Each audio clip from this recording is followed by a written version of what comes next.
Ako si Rodolfo, operator ng DTF machine dito sa LCC branch. Nagamit ko ito ng 7 araw sa isang linggo na may total of 65 meters.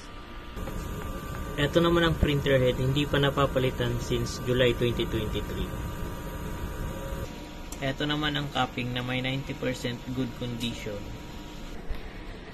Head clean.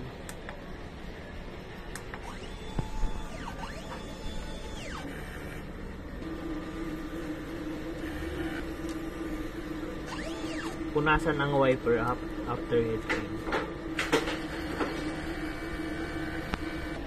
Nozzle test.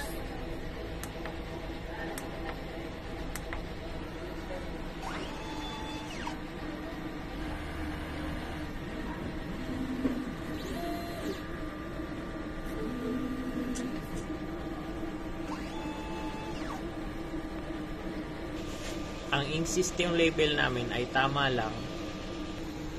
Ang huling palit ng damper ay noong July 2022. Ang waste tank ay nilinis ng isang araw.